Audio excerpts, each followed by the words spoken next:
Hello everybody, today is Tuesday after the Chinese Grand Prix and I haven't spoken to you for a little while. A couple of reasons for that. One was that I was pretty busy in China, was the first one, but more importantly because I did try, uploading stuff to YouTube is not easy from China, and particularly not from my hotel. You can kind of get around the fact that YouTube is a prohibited site out there by using a VPN, which I did, but the internet connection in my hotel was so bad that it was taking something like 8 hours to upload a video. So by the time I'd put anything up, it was kind of irrelevant. Things had moved on so much, so it was quite tricky to keep up to date with that one. So apologies for all of that, but I'm now back and hoping to get cracking on at the same sort of rate that I've been doing previously.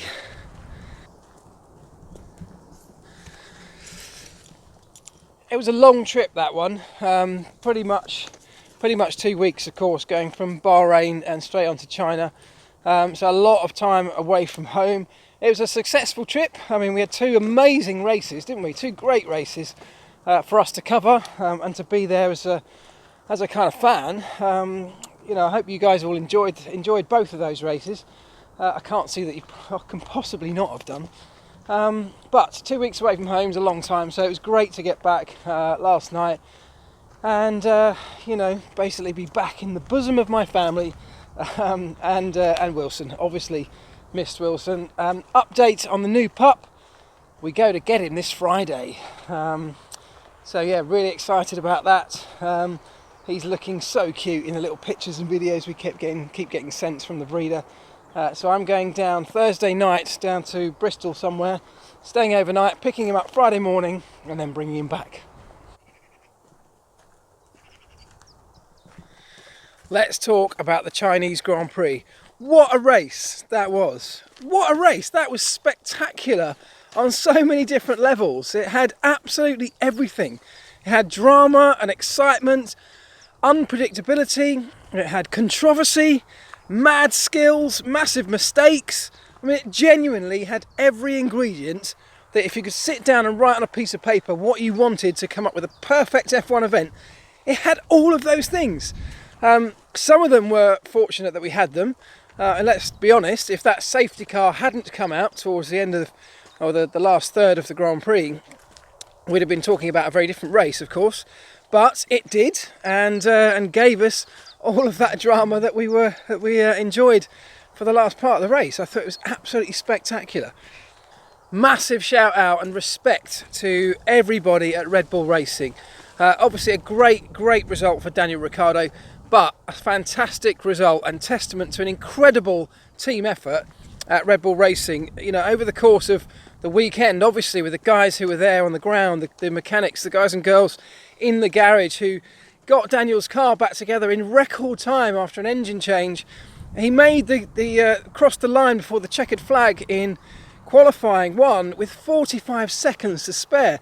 And I can promise you, I've been in those kind of situations before at McLaren when you have this monumental effort to get the thing out and then your driver delivers, and it is the most amazing feeling when you know as a mechanic or an engineer that you have directly contributed in the most heroic way to getting that car across the line and in taking part in that event. 45 seconds later and he would have been starting the race from the back and it would have been a very different story.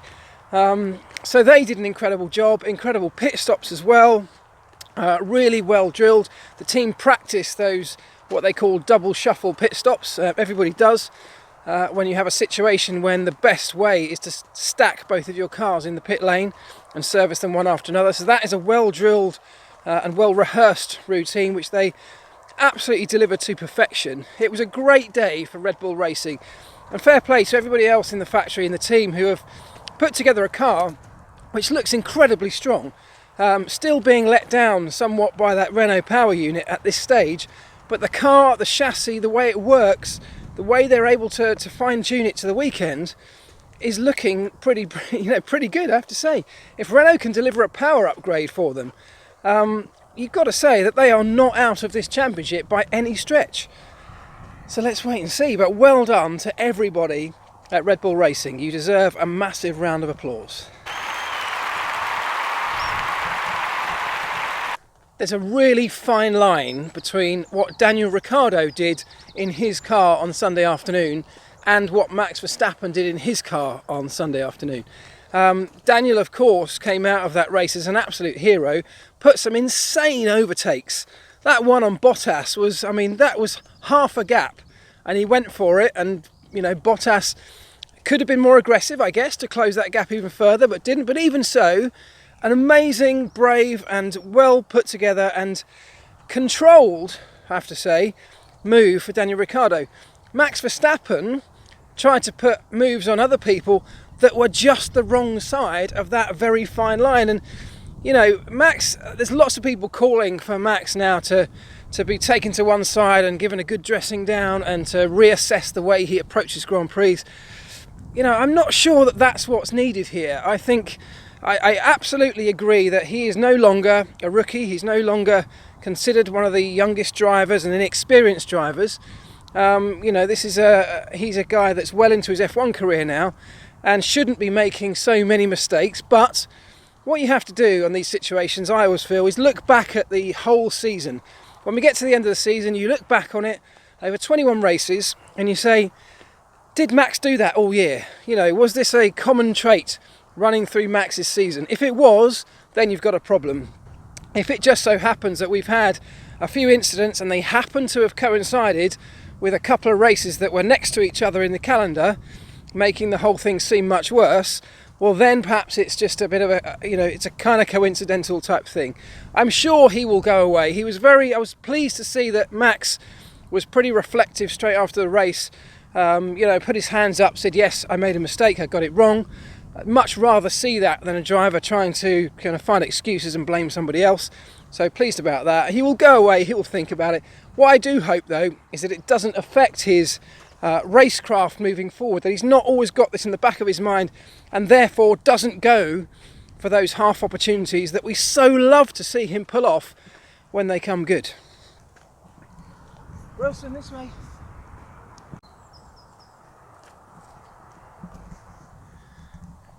Mercedes will go away from China, I guess, somewhat confused. You know, they and I think lots of other people thought that they would turn up in China, a circuit that they've traditionally been very strong at, where temperatures weren't going to be the searing heat that we had in Bahrain, that they suffered with overheating tyre temps so much.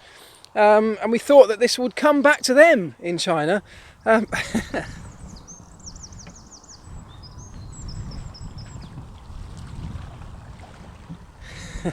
Wilson's back.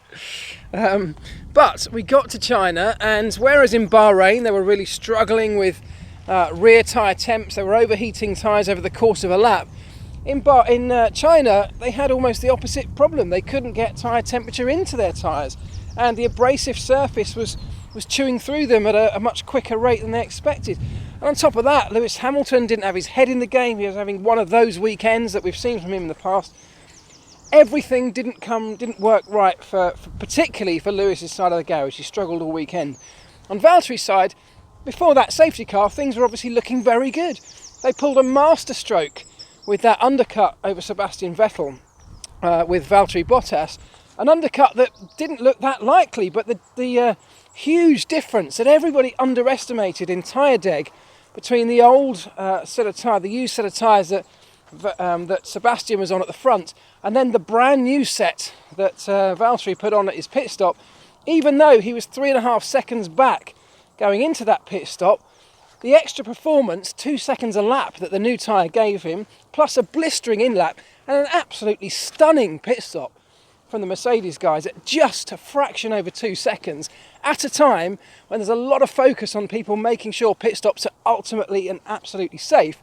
They pulled off in a spectacular stop, and it managed to catapult Valtteri with an incredible undercut in front of Sebastian Vettel. And things were looking great. He was sitting out in front, looking pretty comfortable, until that safety car.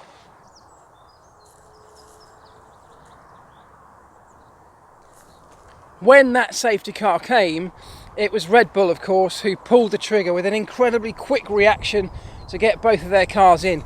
At the time the safety car was deployed, Max Verstappen was coming out of turn 14, which gave them almost no time to quickly make that decision and get that communicated on the radio, and of course get the crew ready out in the pit lane. But I mean, they did it. It was split-second stuff, and it was the right decision because the new tyres had such better performance, and they had a set of brand new softs for each driver, which, with the amount of time they had left in the Grand Prix, was absolutely the right thing to do and put them in an incredible position for the run-in to the end of the race. The big question mark, of course, and I think Mercedes accepted after the race, fair play to them, that they probably should have put Lewis Hamilton, who could have easily made that pit stop as well. They should have done the same with him and put him on a set of softs for the run-in. The same really with Kimi Räikkönen. Kimi would have been in a great position had they put him on softs, but Kimi's race was ultimately compromised by him having to play backup driver this weekend to Sebastian Vettel, which is frustrating for Kimi because Kimi's driving in some of the best form that we've seen him over the last few years. Over the first 3 races, he has been equal, if not dominant, over Sebastian Vettel over the course of most Grand Prix weekends when you take into account all the practice sessions. But this weekend he was compromised. They left him out in a bid to try and back up Valtteri Bottas, of course, and back him into Sebastian Vettel. But when the safety car came, they could have easily stopped Kimi, put him on softs as well, and he would have been a genuine threat. The problem is, he would have also been a genuine threat to Sebastian Vettel, and Ferrari don't want that. With Ferrari, you have to say that they were probably outsmarted a little bit in the race this weekend. They came to China and had a fantastic car. They had the fastest car and looks like they should dominate this race. Qualifying was almost perfection for them. When you think about it, they were something like 6/10 ahead of the Mercedes of Valtteri Bottas, which was just a huge chunk. That's the kind of advantage that we saw in the opposite, in the flip side, down in Australia, where Mercedes were a good 6 or 7 tenths from memory ahead of the nearest Ferrari. So a spectacular effort from Ferrari to get the car working so well in China. But when it came to the race, Mercedes, of course, pulled off that really effective undercut over Sebastian Vettel. And with Kimi, as I said, his race was compromised really with the way they played the two strategies. So they went from having the front row of the grid locked out, cars running in first and second position, to ultimately having a pretty poor afternoon. And it was only really fortunate for them that Mercedes didn't maximise the result for themselves, with Lewis Hamilton, perhaps Sebastian's nearest championship rival, come the end of the season, to make the most of it. So I guess Ferrari kind of got away with it. Mercedes also kind of got away with it because of the struggles they were having with Lewis. And it was Red Bull that were the big winners. It could have been an easy 1-2 for Red Bull Racing this weekend if Max Verstappen hadn't made those costly errors out on track. But it's brought this championship absolutely alive. I mean, it's close, it's been spectacular. Incidentally, lots of people have asked me, did the safety car come out too late after the incident? I think from memory the incident was on maybe lap 29 between the two Toro Rosso cars, and the safety car only came out on lap 31. Having looked into it, what I understand happened was Charlie Whiting was looking at the situation thinking that potentially it wasn't too bad, the debris wasn't so bad, and perhaps he could get away without having to throw a safety car or a virtual safety car. But it was only after a couple of laps that Carlos Sainz in the Renault drove past the incident, or drove past the debris, got on the radio and was vocal about the fact that we needed a safety car. So Carlos Sainz said, we need a safety car to clear this up. Charlie Whiting, of course, is listening to those radio messages, throws the safety car, gets the marshals onto the track to clear it up, and the rest, as we know, is history. That Toro Rosso coming together, which caused the whole thing, of course, brought out the safety car eventually. Turns out there was a bit of a miscommunication. The team had asked Gasly and Hartley to switch positions early in the race because they were on differing strategies, and later on in the race, just around lap 29, they'd asked them to do it again because they were still on opposing tyre strategies. Brendan Hartley, right at the beginning of the race when they had switched positions, had done it at the exit of turn 14. That's the corner where the incident happened. So coming out of turn 14, he pulled to one side and let Gasly through.